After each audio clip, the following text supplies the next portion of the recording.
lean more towards policy. You see, if I say this unashamedly at various fora, I wish we could halt the development of AI, because it's a monster that is metamorphosizing every day and is growing at a pace that personally I don't believe people understand. And why I'm saying this is back to the 27-year-old, and some of us are still 20. And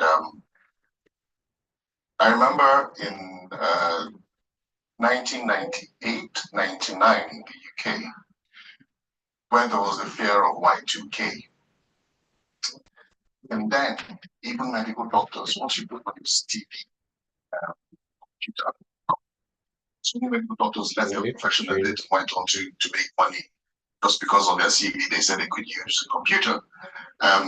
And so it became very topical. Then people just editing their CVs to say, oh, we understand Y2K compliance and all that. And now everyone is talking about AI, but do we really understand AI? Do we really understand the impact? I was in and this example I want to give is with direct reference to bias earlier on in the week, and that's why I said you did make us. We were on a conference. Okay. There were Nigerians in the conference, and there were some white Caucasians on the conference. I can't. Somebody online joined late. Decide a white Caucasian. When but this is what minutes so captured, they attributed the lateness. If you make us co-host, I think they are doing that on why? So the AI system has learned because the remaining short self are not okay. And I kid you not, this is a true story. So you can see where biases have come in. The system has been fed with bias by people who feel Nigerians come late, and therefore in the reportage of the meeting, the system just attributed lateness to Nigerians. Instagram people are saying. So therein we need to come home and own our own story, generate our own data, make sure that the data that's out there, because you see, with AI, it's all about learning. Let the AI systems learn our data. And I'm not waging a war against the West. I'm just saying Africa, Nigeria needs to own its own data. And that way, you're cleansing the system and avoiding those biases that naturally are fed in. I have a PhD in biometrics and IT security. At the early days of biometrics, Africans couldn't use biometric capture devices because the devices were trained to understand the skins of white Caucasians. And, the African who naturally is a farmer has chopped fingerprints, and, after farming cannot use that finger to present on a fingerprint capture machine. And the same thing as an analogy, what's going on today. I've been privileged to speak at the African Union, where I'm championing uniformity of policy across Africa, so that we can't operate in silos any longer. But as long as there's uniformity of data cross-border, I am one person that is against localization of data. That thing to me is nonsense. Not in this world. I'm very sorry that I'm being harsh there. So, because there will always be data flows across borders, why don't we on the African continent, streamline our policies so that at least from country A to country B within the continent, we've trained our data to represent ourselves properly. No one will tell your story better than yourself. And that's for me in a nutshell what I'll say is my answer to your question around the biases. Can I please appreciate him? Thank you so much. And you started by making some disclosure. I also need to disclose that I was once sitting next to your wife. And I asked her name, she said her name is not here. So, but I want to also know that's going to end there. All right, I'll come to the man at them. That's Abimbola. We're here. Are you also a doctor? Because the last two guys are doctors. So all of us are now doctors. Because all right, I'm talking about innovation and security, balancing it. I work with a lot of organizations, and there's always this fight. It's like security stifle innovation. you see them fighting, like they want to go live, they call it go live. And security guys are stopping them. There's always this tussle and that balance between security and innovation. And my question is, can they balance each other in Africa's digital transformation journey? And what are the risks of trying to prioritize one over the other? And what will be the next step for advancing our digital transformation in Africa with regards to innovation and security? Thank you. My moderator, sorry, I forgot your first name, but thank you. Thank you. Thank you. Yes, the simple answer to that is yes. I mean, innovation and security has to balance and can be balanced and should be balanced. What from the African context, challenges are limited basically. Number one, physical security, financial inclusion, agriculture, productivity, and healthcare. I mean, if you try to streamline, I don't want to go into industrialization and the likes of it. But I was, speaking to that context. It's yes, we must balance it. Security, and they must coexist. Why? Like you said, in any organization, the people who don't want you to open them up are the security departments, both cyber and also physical. So they give you the restrictions and they constrain you to put out and something is done, we found that innovation is constrained and limited to those habits. But if you bring it the late 20, the last decade, you find that the, I think this needs AI, but maybe the battery.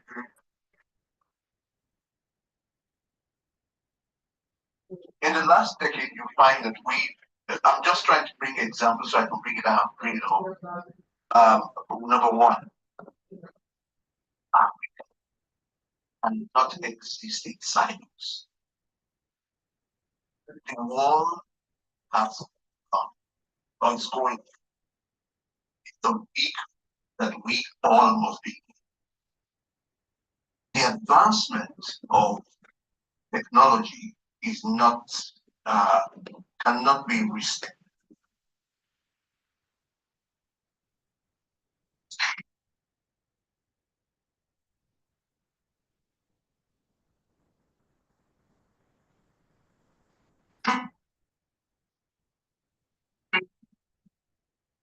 So, I like what you said around that localized data, because when you talk about artificial intelligence,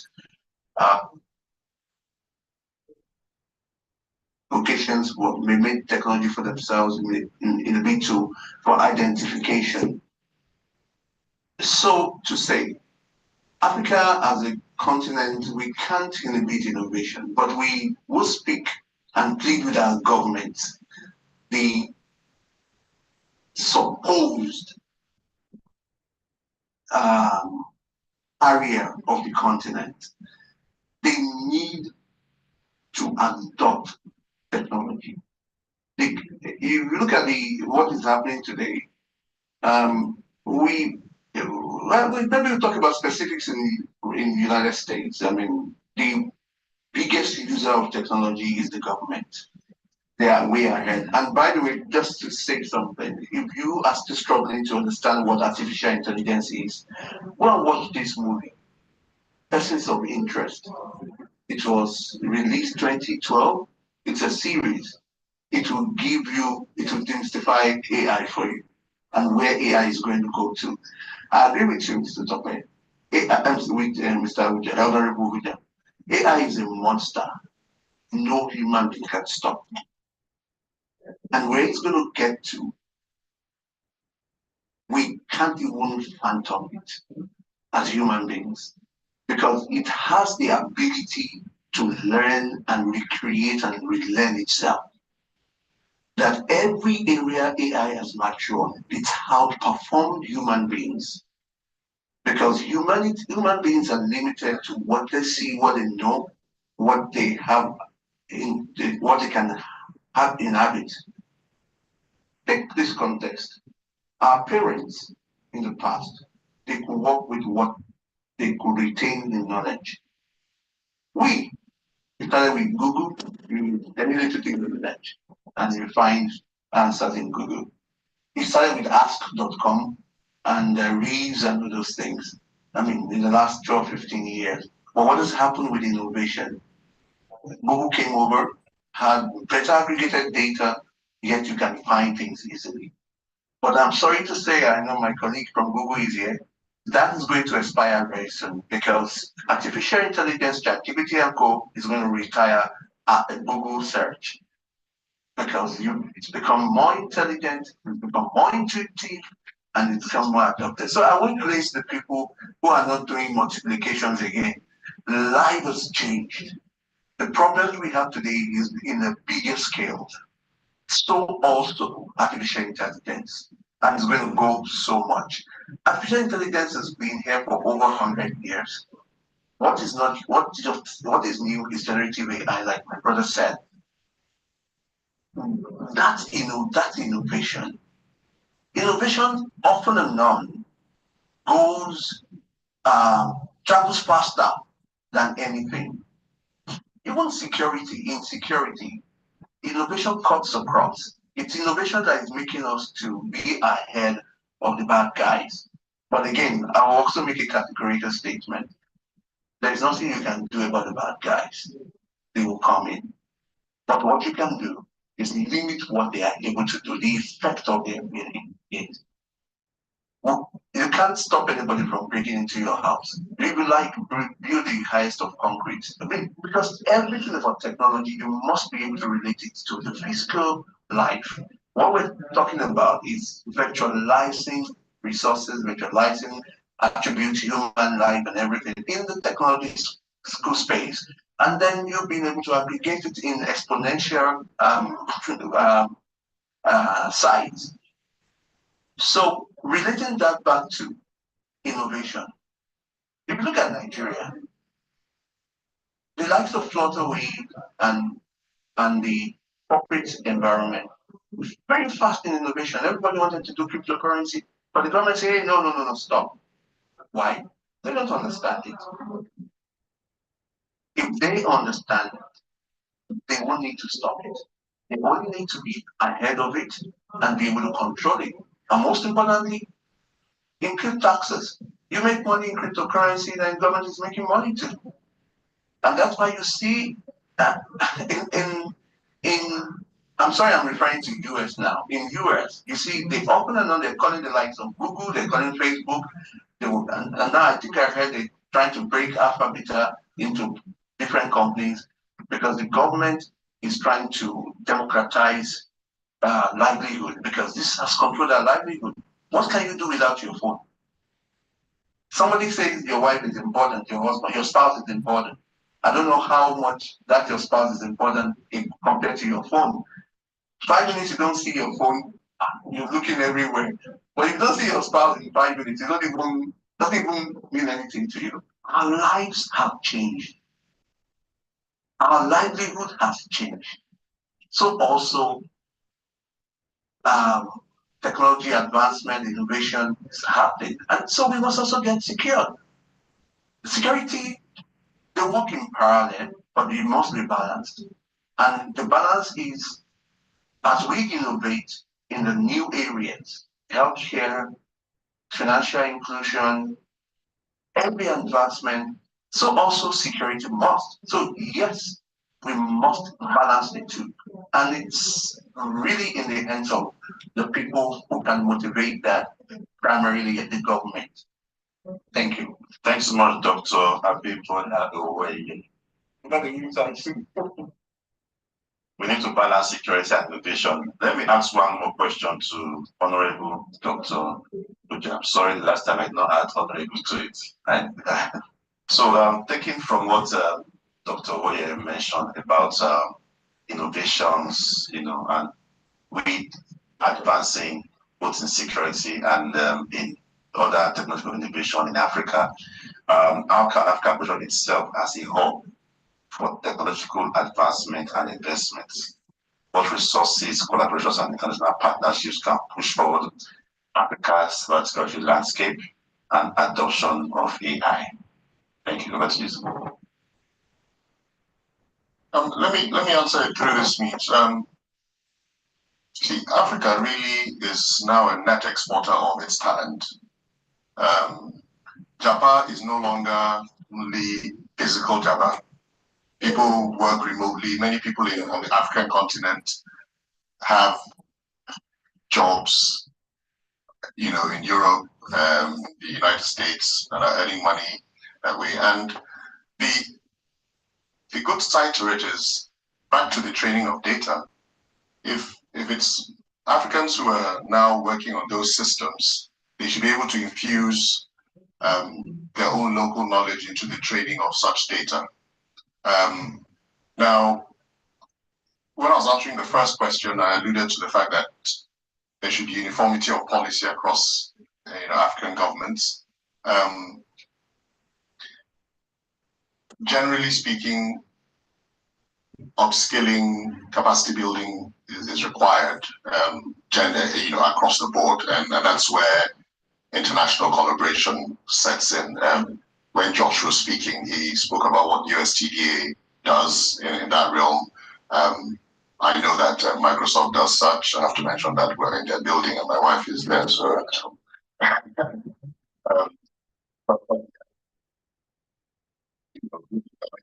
National Assembly, they're the ones making the laws and want to.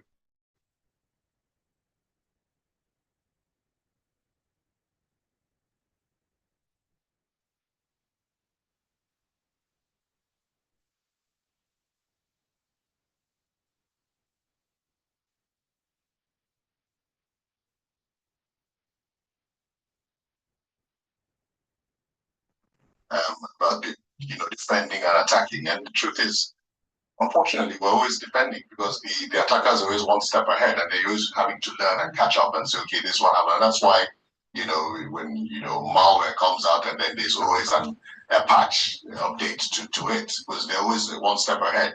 It's only what you can only do is to ensure that if the how many levels of the perimeter did they breach before you realize there's a breach in place and then secure your system. So just generally, it's more of collaboration, upskilling of policymakers on the continent. It's not unique to Nigeria alone. And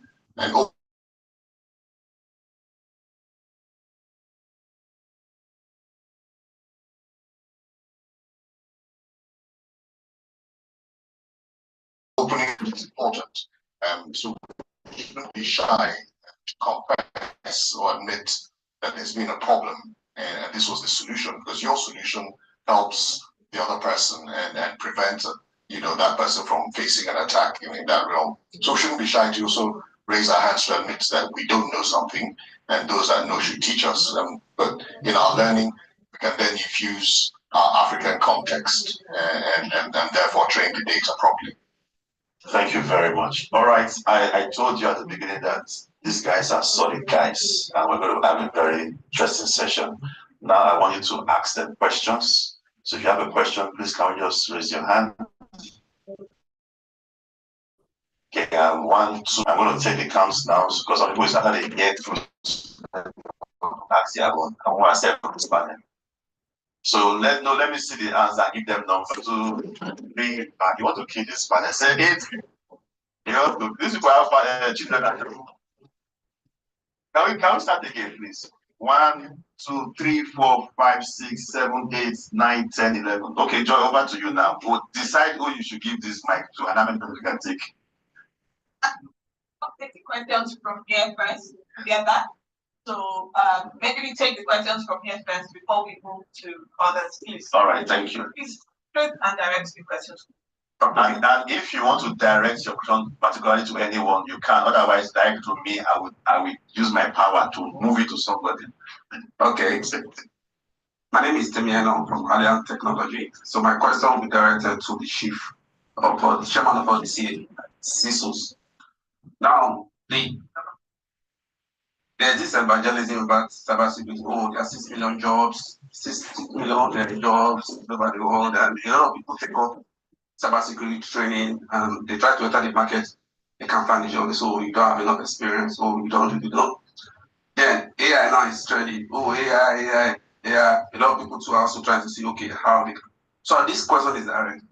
What are the jobs role that AI is going to replace, and what are the new jobs AI is going to create, and what is the plan on the part of the policies and the framework to build capacity on those new jobs that AI will create? Thank you. Okay, the second question, please.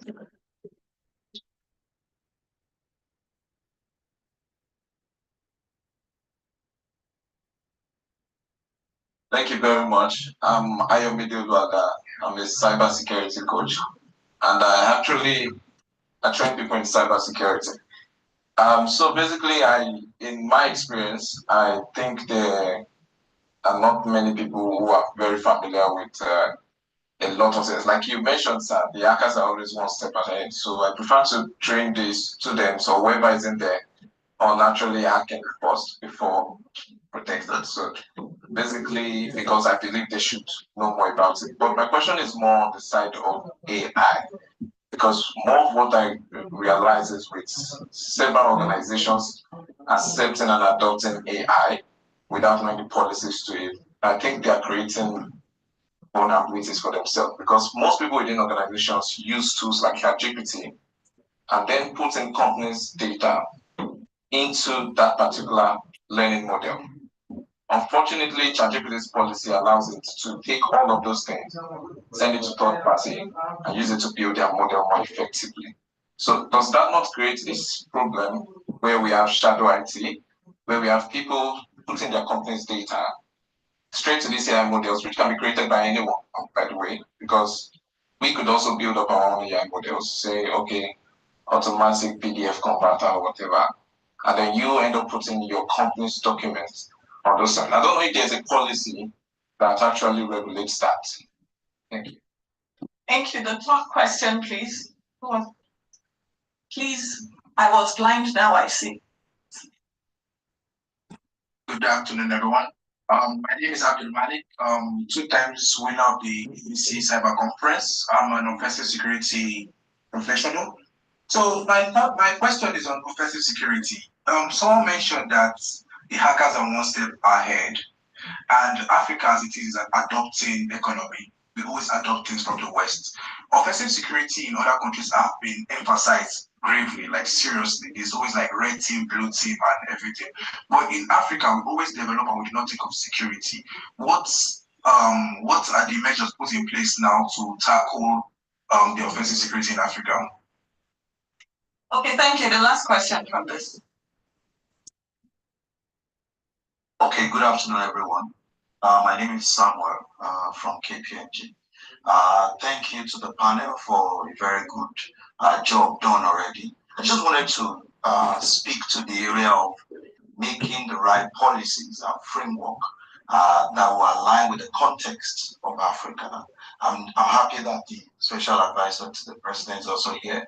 My point is, how do we build the right capacity among those who are the diplomats, the policymakers, so that we can have the right framework that are relevant for the African context when it comes to cybersecurity and artificial intelligence. Thank you. Okay, thank you. Over to you, Tokbe. Maybe you could just answer these questions, as in your panel could answer these 4 questions before we go to the next. All right, let's start with the one that was very direct. Then the panelists can jump on the other ones as they wish. Thank you. Okay, I will try to answer your question.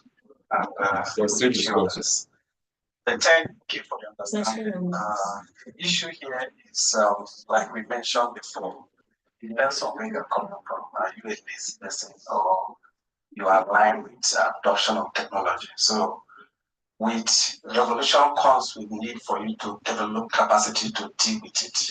Otherwise, you can't leverage new technologies to carry out your business. So for you to use AI, there are trainings. Data science is very, very important because AI feeds on data. If you remember when I was speaking before, I also speak to the fact that we need to also train ourselves on how to answer the right questions because if you have good data and embedded in the system, then the issue of asking the right question, because if you ask the wrong question, AI will also give you the wrong question. So a lot of training, and just like one of the panelists also mentioned, AI is just coming to optimize the way we do things. So in as much as it is not taking our job, it's just asking us to learn a new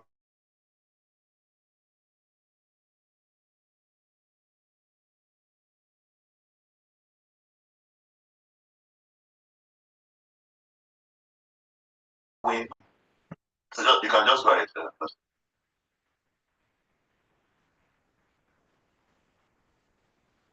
I think that is all for your question. All right. Any other comments on the questions that were raised from the panelists? And do you want to address anyone? Okay, so the last, okay, sorry. No, I would only like to talk briefly about the two people who have said we adopt technologies from abroad and we're not prepared for it. And you're very correct because,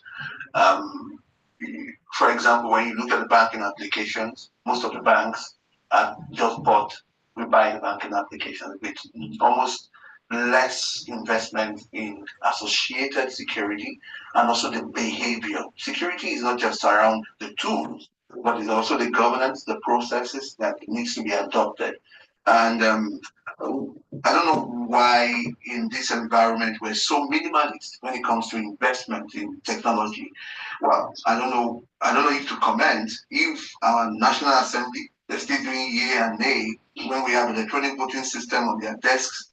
It talks about adoption and our commitment in the real sense of it, our true commitment in telling ourselves the truth and adopting the trueness of what will bring development and progress to us. You know, it's not gainsaying to say we're still paying lip service to what the real issues are in Africa.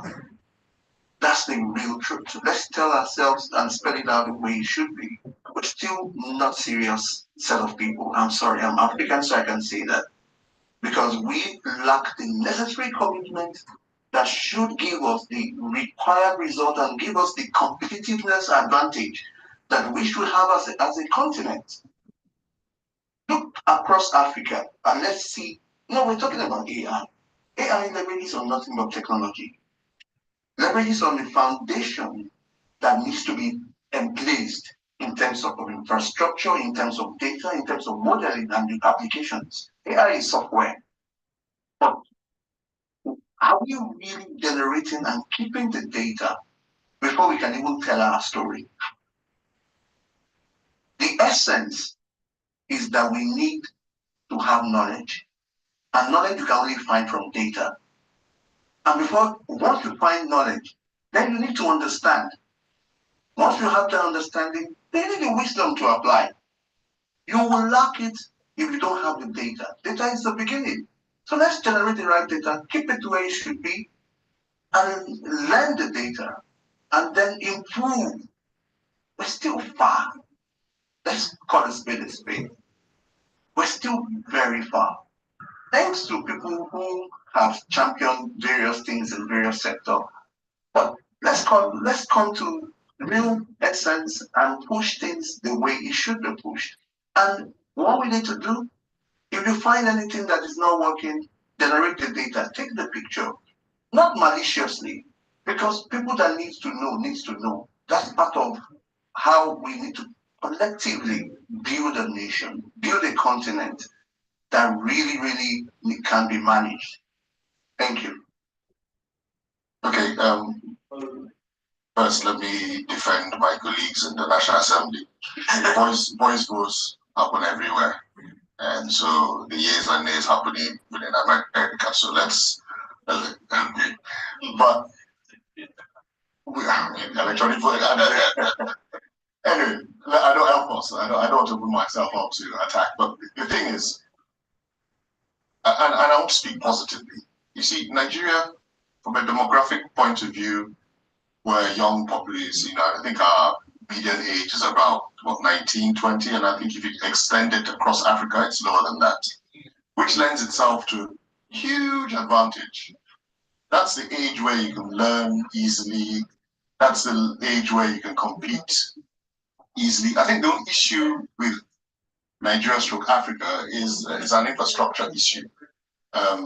You know, how deep have we got penetration of you know, the internet that is of course the bedrock to which all this data flows.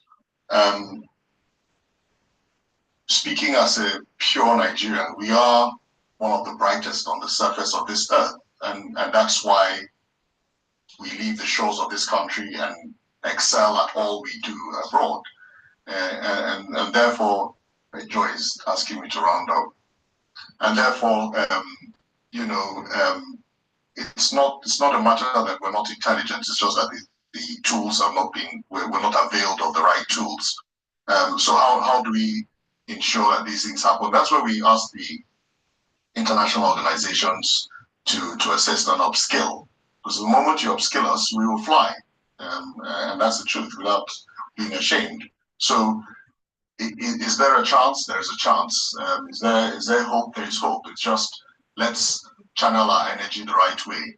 We need, yeah, of course, we need to be upskilled. We need capacity training, capacity building.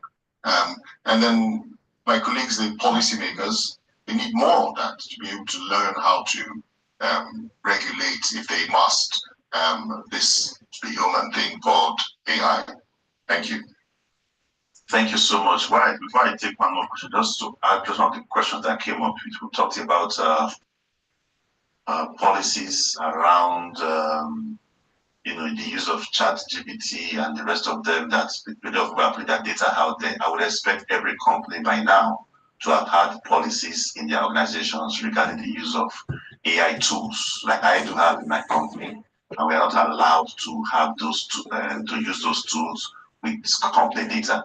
So we have built our own AI tool within our organization that we use within. So I expect other organizations to do the same. All right, Joy. Yes, but we'll take two last questions, please, because we're running behind time. Let's take from a lady, please. Okay, Jendaba. Hello, good afternoon. My name is Ibufuedo. I'm a medical doctor by training, and my question obviously would regard health and medical data. The government is probably the largest holder of public or people's health information. And you also know that, unfortunately, government is the slowest in adopting or moving forward. I know many are moving and trying to use computers, but a lot of people are still not digitally trained. So I have a health tech company. We provide primary care.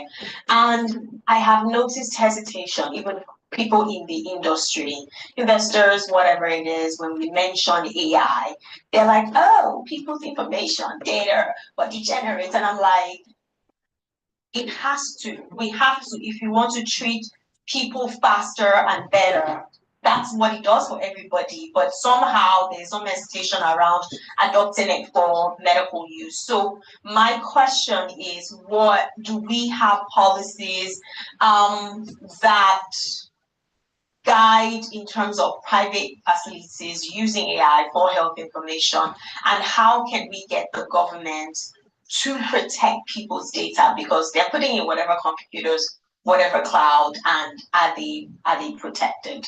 Thank you.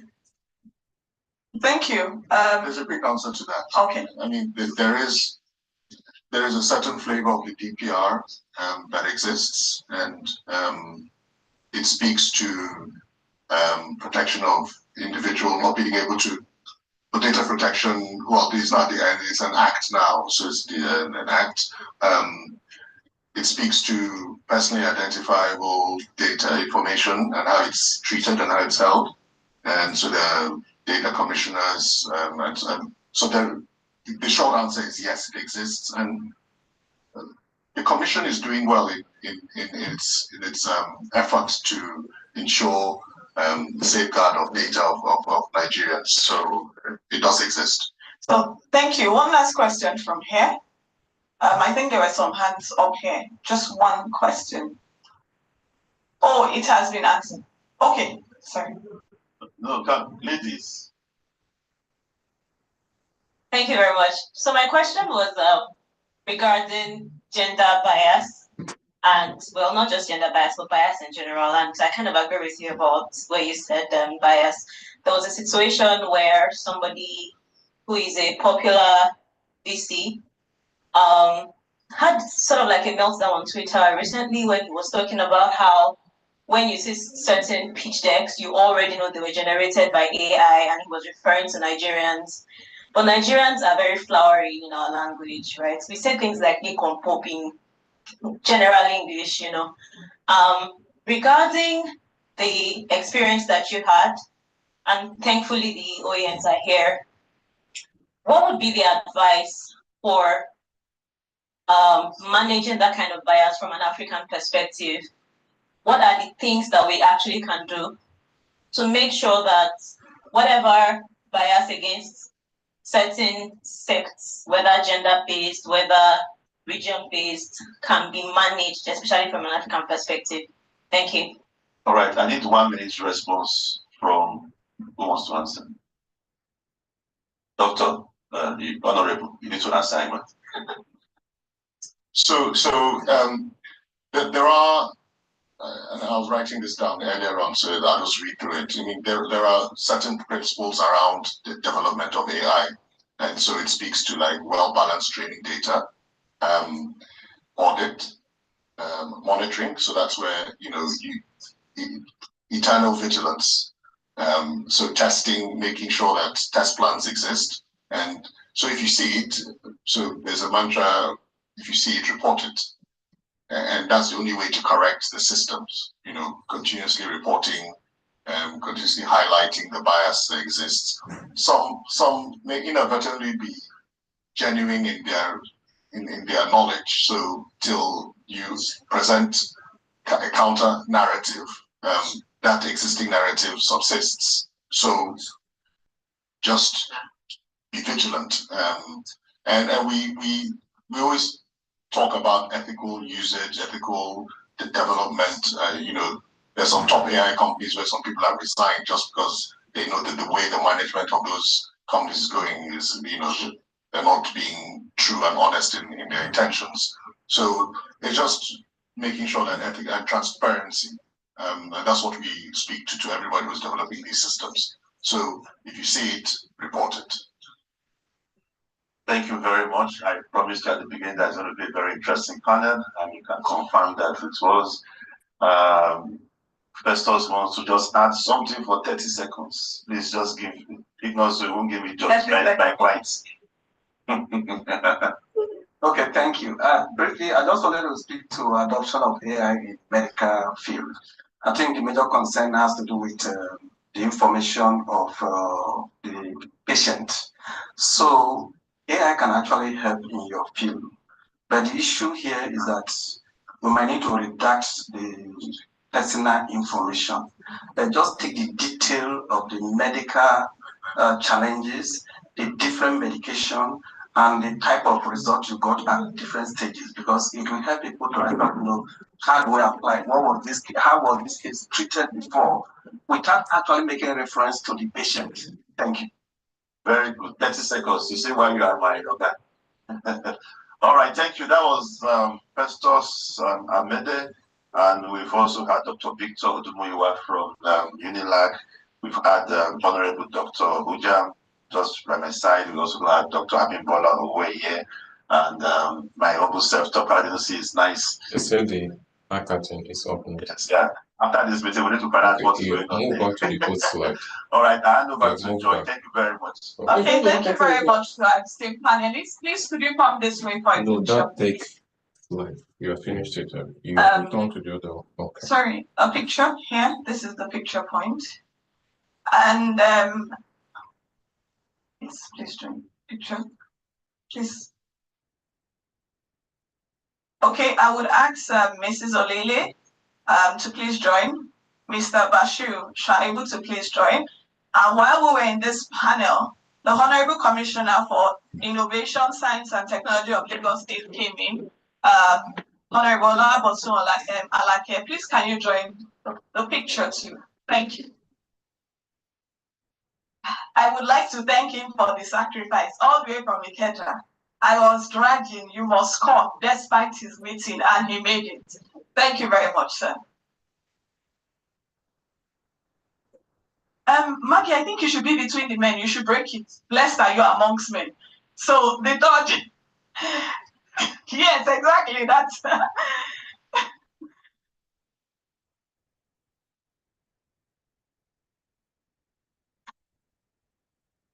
thank you very much. Okay.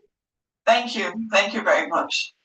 But we're coming close to the end of this. I would like to call on my colleague Sarah, who would handle the next for the next few minutes. Part of the things, yes, American Business Council has the cybersecurity conference, which we're doing now.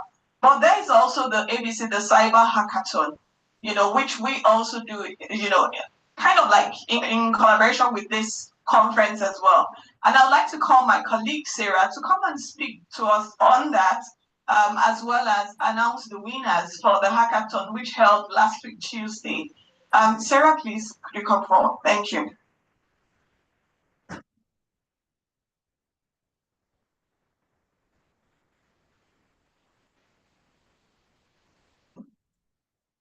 Thank you all. I would like to say, hope we've had a very productive session so far. And yes, thank you for staying all through till this time. We are very excited to congratulate the winners of the ABC Cyber Hackathon. So we've run this for 4 years now, together with the conference, where we've had hundreds of participants pitch and as well hack the system to defend our cyberspace. And then we have some of the winners here represented, the past hackathon winners, as well as this current year's own. We had the competition on Tuesday, where there was a founder's pitch and also a CTF competition to capture the flag competition. So I will just call up one of the past hackathon winners to just give us a brief of his key takeaways, because last year we were in partnership with USAID and Draper University. We awarded the 4 winners to Draper University for an incubator program. Yeah, after they won, and it consists of the founders and the CTF hackers as well. So we have one of the hackers here. So I'll call him up just to give us a brief of his experience at Draper University. So Abdul Malik, nephew.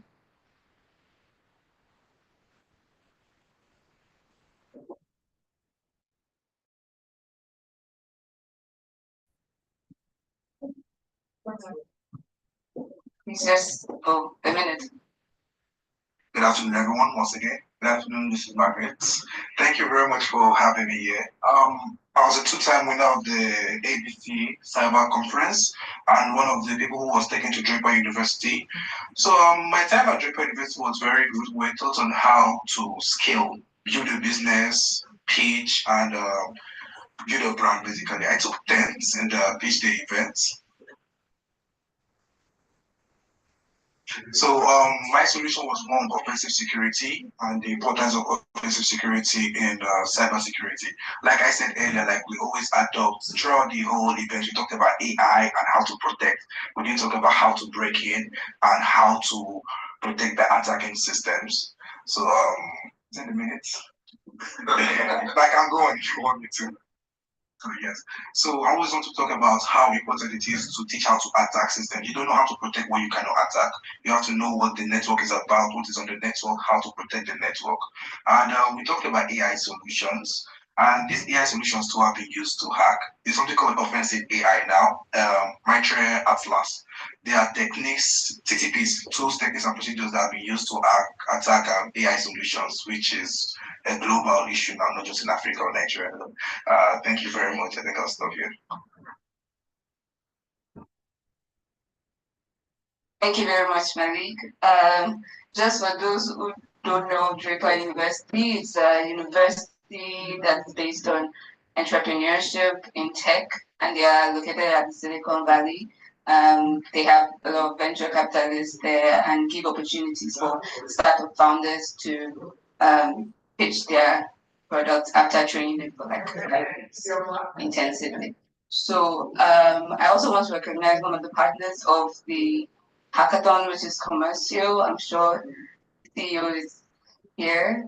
Yes. So thank you very much for your support. Yeah, and I will go right into calling the winners of this year's hackathon. So for the grand prize of the founder's pitch, we have the 5-week Dripper training live in Silicon Valley, 2-week virtual training with Silicon Valley experience, and 1 laptop. The team name is Patientel, and they created a pitch simulator, AI simulator.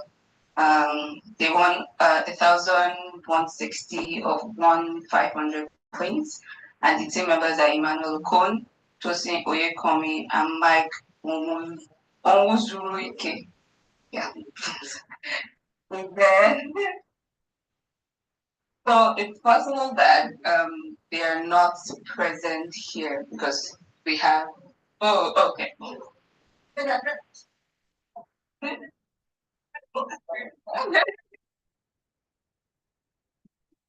And I would like to kindly request Mr.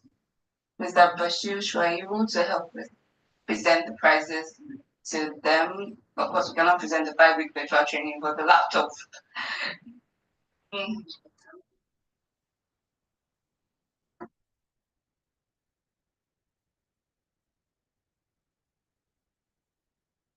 You know, I told Sarah they will be present at Draper if they were not present here. That I'm sure.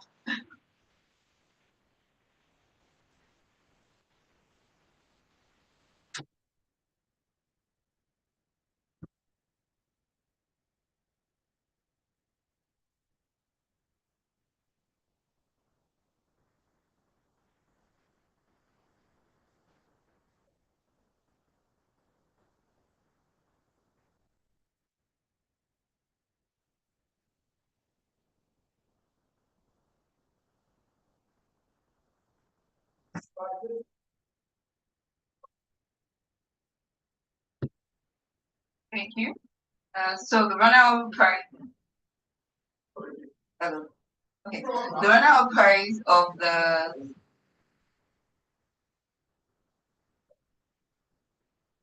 runner-up prize for the Founders Hackathon goes to the team named Stellar Cyber Ops, 1,080 to 1,500, and the team members Ahmed Musibal, Saminu Musa, Iyanu Oluwagundibe, Oluwagbenga Timileyin. You can come up, please. And honorable staff, please.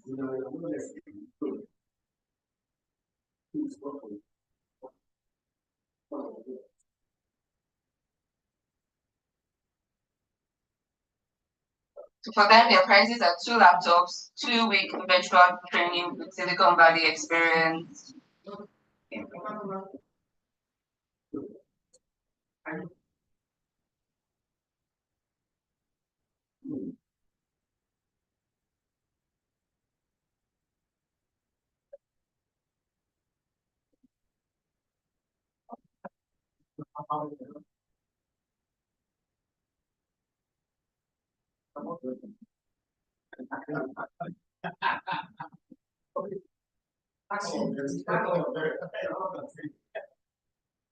Thank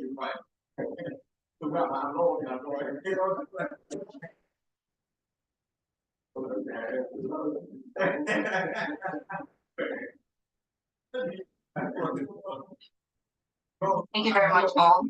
And for the CTM competition, we have the grand prize, one laptop, 10 gadgets, and Cisco training vouchers. That's won by Abdul Saminu. And the first runner-up prize goes to Victor Karevi, which is one laptop and Cisco training vouchers. Then the second runner-up prize goes to Unibede Abdullah Kim, Cisco training vouchers, tech gadgets, and gift items, but they are not here. Thank you all. Very tired. Thank you, Sarah, and for leading the Cyber Hackathon project. To round up now, I would like to call on Mrs. Noye Ujam, who is the head of the ICT committee of American Business Council, to give us the closing remarks. Thank you very much, Joy. First and foremost, thank you all so much for being here. I think we cannot overemphasize the amount of knowledge that we've gathered just sitting here for the past 3 hours or so. Thank you to the American Business Council first for putting this together, for being consistent and ensuring that this is an annual event. And of course to our attendees and participants online, and to our very distinguished guests, speakers, panelists, and especially to Honorable Ujam. I'm holding the microphone, so I'm allowed to do that. Thank you very much for sharing your expertise and your knowledge. I think we can all agree that there's a lot of work for us to do, not just in Nigeria, but on the continent. And then, of course, to our sponsors, Dell, Yellow Card Technology, and Visa, and of course, Microsoft, for supporting this very important program. We're hoping that next year would be bigger and better, just like this year was bigger and better than last year. Again, thank you all so much, and safe travels back to where you've come from.